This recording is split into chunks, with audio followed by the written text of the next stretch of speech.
The afternoon sun filtered through the kitchen windows as I watched my daughter Emma practice her violin. She had her father's concentration, that same furrow between her eyebrows when she focused. At 12 years old, she was becoming her own person, thoughtful and kind in ways that made my chest ache with pride. We'd worked hard to get here. Years of therapy, of advocating in schools, of teaching her that being different wasn't being less.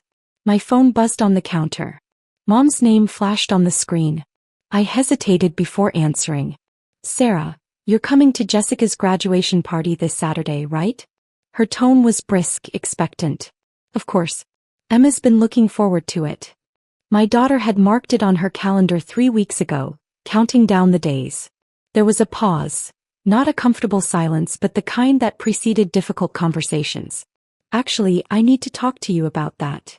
Something in her voice made me tense. About what? It would be better if Emma stayed home this time. Jessica's friends from the academy will be there, and you know how these things are. Lots of important families. My stomach dropped. Mom, what are you saying? I'm saying your daughter doesn't exactly fit in with that crowd. It's nothing personal. Jessica worked hard to get into that school. We can't have anything awkward. I gripped the phone tighter. Awkward? She's your granddaughter. She's also autistic, Sarah. She makes those noises sometimes, and the rocking thing. Jessica's Princeton recruiter might be there. We need everything to be perfect. The words hit me like cold water. This was my mother. The woman who'd held Emma as a baby, who'd claimed to accept the diagnosis. I looked at Emma, still absorbed in her music, unaware that her own grandmother was trying to erase her from family events. We'll both be there, Mom. See you Saturday. I hung up before she could respond. Saturday arrived with perfect weather that made everything worse. Emma wore her favorite blue dress with sunflowers. She'd been talking about seeing cousin Jessica all week, practicing what she'd say. The party was in full swing when we arrived. My sister's backyard was transformed with white tents and string lights. I spotted Mom near the dessert table in her cream suit, holding court with well-dressed women. Her eyes widened when she saw us. She excused herself and walked over quickly, her smile tight. Sarah, I thought we discussed this. We did. I said we'd be here. Before she could respond, Emma spotted the buffet table and headed toward it, hands flapping with excitement. I saw Mom's jaw clench. She's stimmying in front of everyone, Mom hissed. People are looking. I glanced around. No one cared except Mom. She's happy, Mom. That's what happy looks like for her. Mom walked away without another word. The party continued, but I felt her eyes on us constantly. Emma filled her plate and found a quiet corner. She sat contentedly, eating while watching the other kids play volleyball. She didn't try to join them. An hour passed. Emma finished eating and started humming softly, one of her comfort behaviors when processing social situations. The sound was barely audible, a gentle melody, but Mom materialized beside us as if summoned by some invisible alarm. Sarah, she needs to stop that. She's not hurting anyone. She's making a scene. People are staring. I looked around.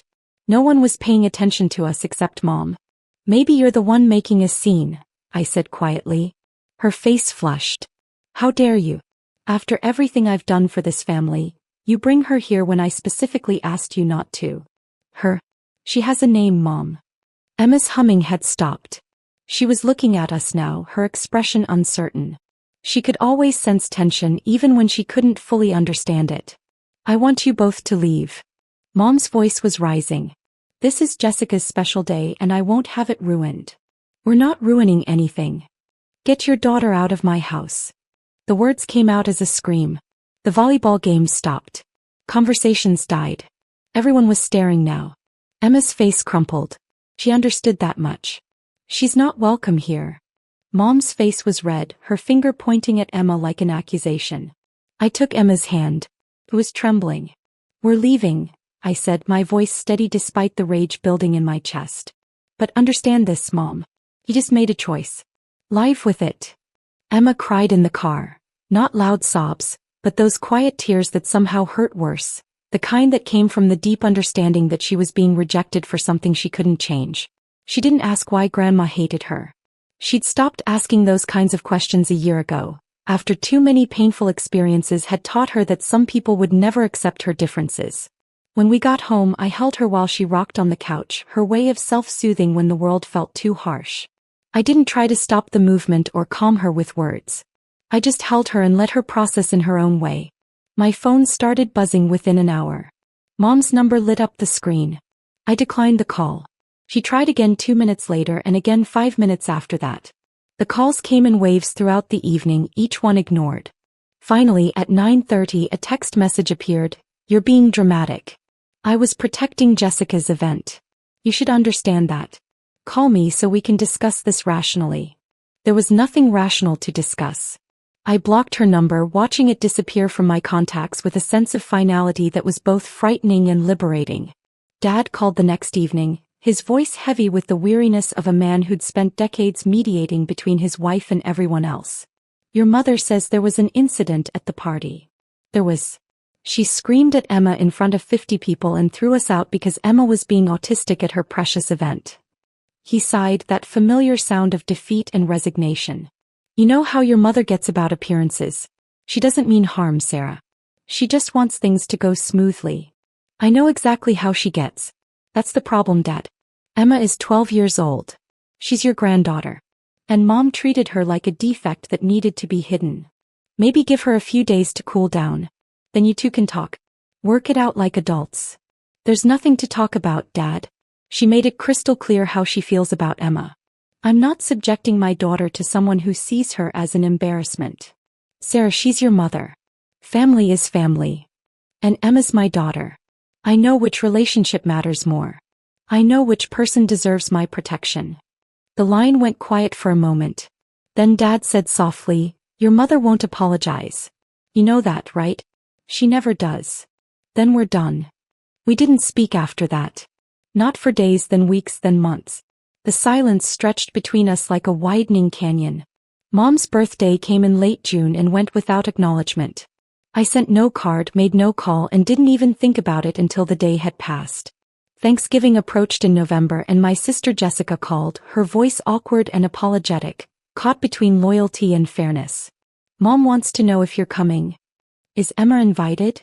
She didn't say Emma couldn't come. Did she say Emma could come? Specifically.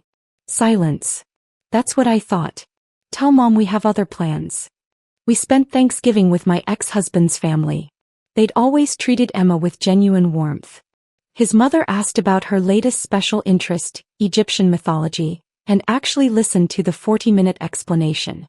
Christmas came with no call from Mom. I took Emma to see the downtown lights, just the two of us. She held my hand tightly and pointed out her favorite displays, and I realized we were happier without the constant anxiety. January brought Emma's 13th birthday. We had a small party with her 3 close friends, all neurodivergent kids who understood each other perfectly. They played video games and info dumped about their interests and didn't have to mask or pretend to be someone else. Emma blew out her candles with a genuine smile. My phone stayed silent through it all. I'd unblocked Dad's number weeks ago, but he hadn't called either. Mom had probably given him an ultimatum, forced him to choose sides. I knew how that worked in their marriage. February was brutal. The coldest winter in 20 years, everyone said. Pipes froze. Heating bills skyrocketed. Emma and I bundled up in blankets and watched movies, our own little world. Then on a Tuesday evening in early March, my doorbell rang. Emma was at her weekly social skills group. I was alone making dinner. I wasn't expecting anyone. I opened the door. Mom stood on my porch. She looked smaller, somehow older. Her perfect hair was disheveled. She wore Dad's oversized coat over a sweater I didn't recognize. Behind her on the sidewalk sat a large suitcase. "Sarah." Her voice cracked. I stood frozen, my hand still on the doorknob. "I have nowhere else to go." The words came out as a whisper. My mind raced. "Where's Dad?" Her face crumpled. "He's gone. Heart attack. 3 weeks ago." The world tilted. 3 weeks. Why didn't anyone tell me? "I told Jessica not to call you. I was so angry that you didn't come to Christmas. But I thought you'd hear somehow and come anyway. But you didn't." I gripped the doorframe. Dad was gone. He died thinking I'd abandoned him. "The house," Mom continued, her voice empty. "It was in his name. Everything was in his name. I never worked. He handled all the finances. The mortgage wasn't paid off. The life insurance barely covered the funeral. The bank is foreclosing. I have nothing. I should have felt satisfaction. This was the moment from every revenge fantasy.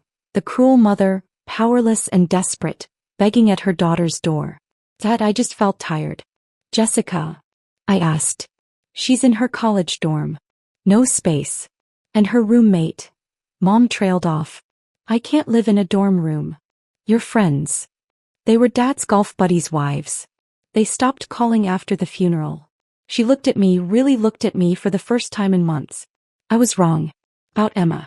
About the party. About everything. I know that now. Do you? I kept my voice neutral.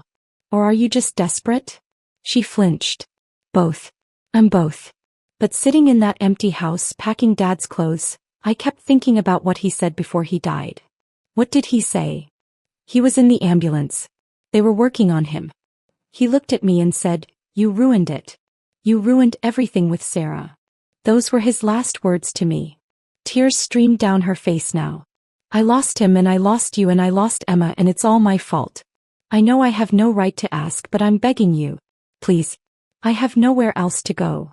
I stood there looking at this woman who'd screamed at my daughter, who'd chosen appearances over family, who'd let pride destroy relationships. Emma comes home in an hour, I finally said. Mom nodded, waiting. You're going to apologize to her. A real apology. You're going to tell her exactly what you did wrong and why it was wrong.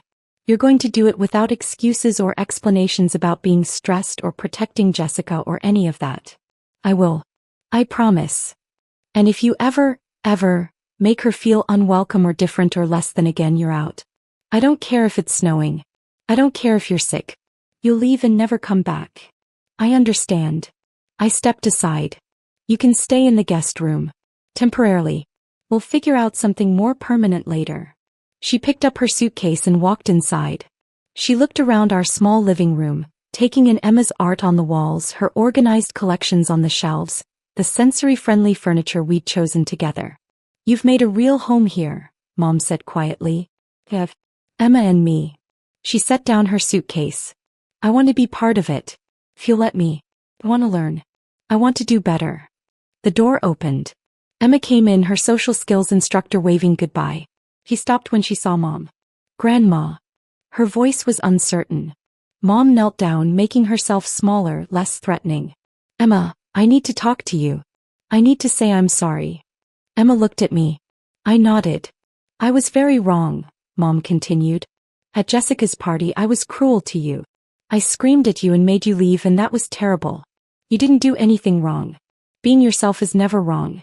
I was the one who was wrong. Emma processed this, her fingers tapping her leg. Why were you wrong? Because I cared more about what other people thought than about being kind to you.